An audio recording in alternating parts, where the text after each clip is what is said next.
O Corinthians se classificou e vai enfrentar a Lusa na próxima etapa do Campeonato Paulista. Antes da gente falar um pouquinho do que foi esse jogo, do que foi essa classificação, não quero que vocês esqueçam de comentar, compartilhar, curtir e seguir a gente em todas as redes sociais. Rapaziada, da Liga TV, o negócio tá maluco, tá? O portal da Liga tá absurdo de conteúdo aqui no YouTube, também no Instagram, no TikTok, em todas as plataformas. Segue a gente aí e agora vamos falar um pouquinho sobre como que foi esse jogo, do que foi essa classificação.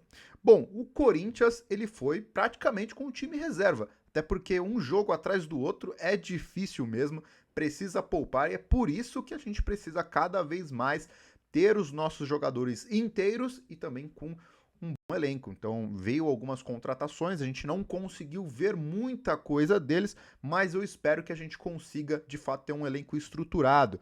Obviamente vai ter Copa do Mundo aí, a gente não sabe se o Memphis, por exemplo, vai ficar, a gente não sabe qual vai ser a situação do Roberto, que a gente vai falar sobre ele daqui a pouco, mas vamos lá. O Corinthians, cara, ele teve mais uma vez daquele tipo de jogo que poderia ter feito melhor, mas eu acho que por questões de entrosamento, por aquele algo a mais e por vacilos que o time do Corinthians acaba cometendo, ganhou apenas de 1-0. Eu acho que talvez poderia sim ter um placar favorável a mais ali para o Corinthians, um 2-0. Se o time do Corinthians estivesse por completo, se fosse um jogo na Neoquímica Arena, facilmente eu acredito que o Corinthians teria feito 3-0 ali, tá bom? Sendo sincero. Mas a gente pega ali jogadores como o Vitinho, que a gente, pô, acredita nele, e aí às vezes ele faz um lance magnífico, como foi aquele chapéu que ele fez. Muita gente disse que foi sem querer, eu acredito que foi por querer. E aí depois ele erra um passe besta. A gente vê Guinegão, na qual, quando recebe a bola fora da área ali, ele não tem aquela qualidade técnica para realmente passar, fazer algum tipo de triangulação diferenciada. Realmente eu acho que dentro da área ele é um cara oportunista, mas ele não é um cara assim que a gente fala, meu, ele tem uma técnica absurda que ele vai carregar o time e tudo mais, né? Até porque quem a gente espera isso é titular ou até mesmo Rodrigo Garro, que estava de titular nesse jogo. Que podemos dizer que, cara, eu acho que o Rodrigo Garro ele tentou muito. Eu acho que a gente pode elogiar sim ele, bons lançamentos. Teve a bola que quase foi um golaço de falta. Teve uma outra que ele tentou que acabou tendo uma escolha meio infeliz, chutou em cima do goleiro, mas enfim. Eu acredito que o Garro, ele precisa chutar mais durante o jogo de fora da área, ele precisa participar mais, assim como ele fez, só que na hora dele decidir fazer, eu sei que se ele fizer um passe extraordinário, o cara vai ser gênio. Só que às vezes eu acho que ele tenta muito passe fora do comum, fora do normal e acaba perdendo a bola. Eu acho que dependendo da equipe que ele tá ali, às vezes ele não tem um entrosamento muito grande com todos os jogadores. Então nem sempre ele vai conseguir fazer um passe de gênio. Então, às vezes, fazer o simples, ou ele tentar chutar mais, porque ele teve uma bola que o goleiro do São Bernardo fez uma defesaça, que ia lá no ângulo. Eu pensei que foi gol, eu pensei que ia ser gol. Mas ele tem que fazer mais isso. E realmente a gente viu que ele mostrou garra. Aquele lance, cara, que ele deu um corte ali, tipo um chapéuzinho no cara no carrinho e cruzou que o Vitinho cabeceou todo errado. Cara, se fosse gol ia ser maravilhoso. Então acho que a gente espera esse tipo de coisa do Garro que tava lá. Eu acho que ele tá voltando. Eu espero que ele possa voltar a ser como era o Garro Prime, né? E que a gente tenha ele com o Memphis, com o Yuri, fazendo o que eles faziam de melhor. Mas eu acho que a gente não pode falar desse jogo e deixar de falar, cara, do André. Pelo amor de Deus. O André, rapaziada, ele é um dos melhores jogadores que vieram da base desses últimos anos. Assim como o Breno Bidon. O André, ele subiu, ele teve uma maturidade muito boa. Eu acho que ele até, se a gente, eu posso estar enganado, mas o André, do período que ele subiu para como ele está agora, como a maior parte da torcida olha para ele, como todos os jornalistas olham para ele, cara, foi de uma forma até mais, vamos dizer, mais aceita do que o Breno Bidon foi no começo. Porque o Breno Bidon no começo, cara, eu ainda digo, ele é um cara meio franzino, mas ele tá tendo um raça, ele tá compensando na técnica, ele tá absurdamente, o Breno Bidon hoje ele é indispensável.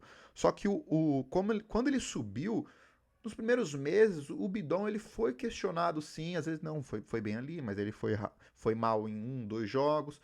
o André, cara, praticamente todos os jogos que ele vai, ele tá indo bem.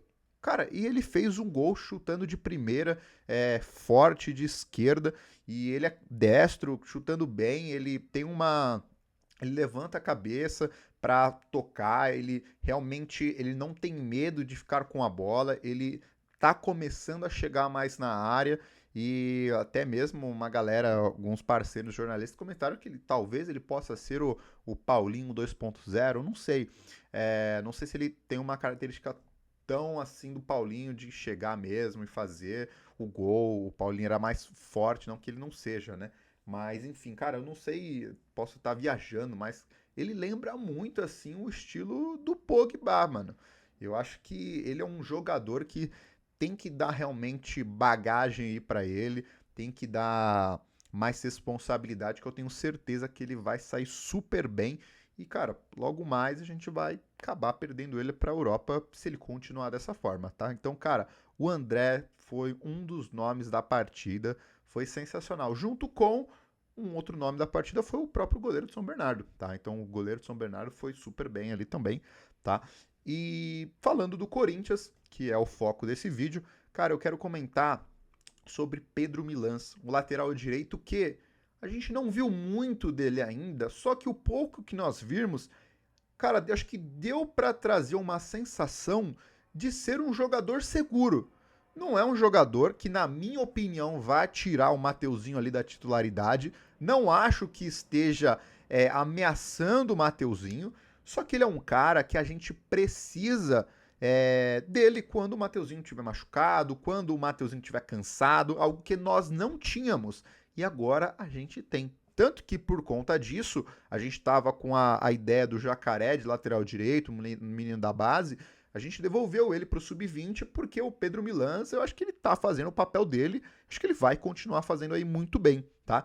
E obviamente, na outra lateral, cara, o Bidu, eu não sei o que aconteceu há um ano atrás, nós estávamos cacetando o Bidu e agora todo mundo ama o Bidu, cara, ele tá fazendo cruzamentos melhores, nesse jogo ele fez alguns melhores, ele chutou de fora da área e eu acho que o controle, a frieza dele é o que faz ele ser tão especial, né? Eu acho que, obviamente, ele estava mal, realmente estava errando passes bestas, o time inteiro estava mal, então acabava aumentando mais essa sensação dele estar ruim, né?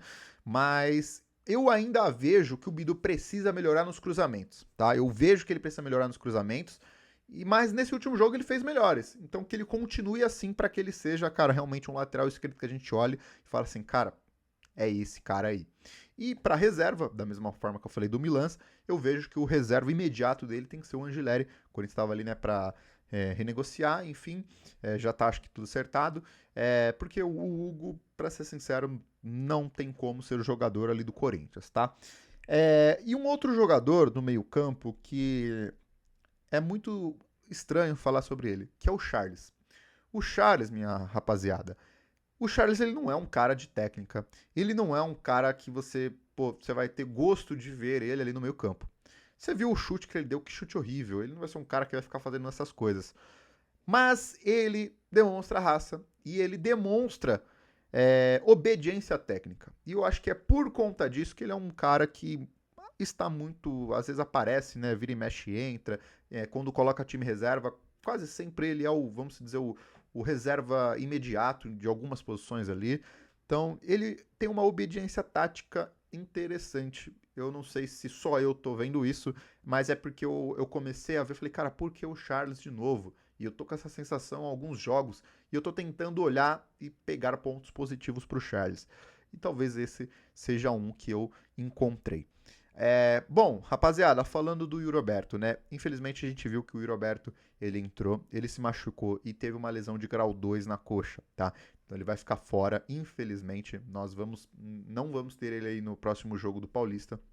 E eu espero que ele se recupere o quanto antes. A gente sabe que o Yuri Alberto, ele tem uma possibilidade de recuperação muscular ali, o físico dele é diferenciado.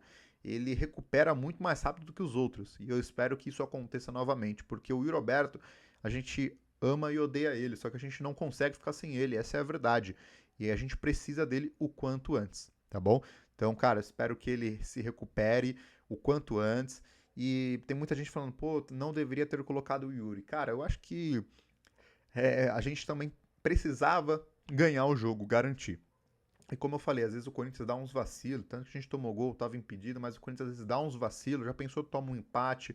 A gente viu como é que foi essa última rodada antes de ir pro mata-mata do Paulista. Cara, por um certo momento nós estávamos pegando Palmeiras, depois a gente pegou, acho que chegou a pegar Bragantino, aí agora a Portuguesa, o Guarani estava classificando, o Santos com chance de não classificar, o São Paulo fora. Cara, foi uma loucura. Então o Corinthians precisava sim ganhar, mesmo com o time reserva, precisava ganhar. Então às vezes foi uma tentativa de vamos colocar o Yuri para tentar matar o jogo, tanto que quando o Yuri entrou, vamos colocar que aquilo foi uma assistência, né? Enfim, cabeceou para trás ali o jogador, acho que foi o Vitinho, e o Yuri Alberto deu uma escoradinha de leve pro André fazer gol.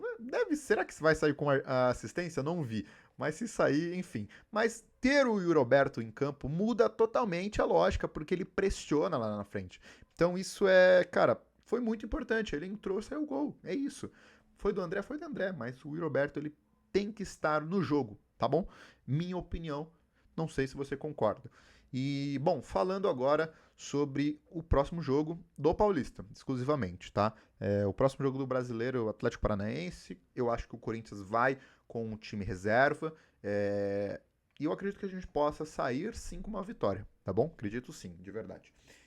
Mas falando sobre a Portuguesa, cara, a Portuguesa ela surpreendeu a todos, mas eu acho que o Corinthians sim é favorito. Eu acho que o Corinthians com o Palmeiras, ele é um dos principais nomes que a gente vai ter nesse ano do Paulista, tá? Eu acho que falando dos grandes ali, hoje ele é o time que realmente mais tem chance de ganhar, tá bom? Arrumando aqui a luzinha aqui, acabou ali a outra. Problemas técnicos, família, problemas técnicos. Mas eu acho que falando de grandes, né, como eu falei, São Paulo, Santos, Palmeiras e Corinthians, cara, eu acho que Corinthians e Palmeiras são os dois times que têm uma condição melhor de se sair campeão, pelo menos na situação que iniciou o ano. A gente viu que nos últimos jogos o São Paulo também deu uma melhorada e o Santos também, cara. O Santos meteu 6-0 no Velo Clube. Pô, mas o Velo Clube caiu. Cara, mas foi 6-0. O Neymar voltou. Quando o Neymar volta, tudo muda. Gabigol fazendo gol, os caras tão bem.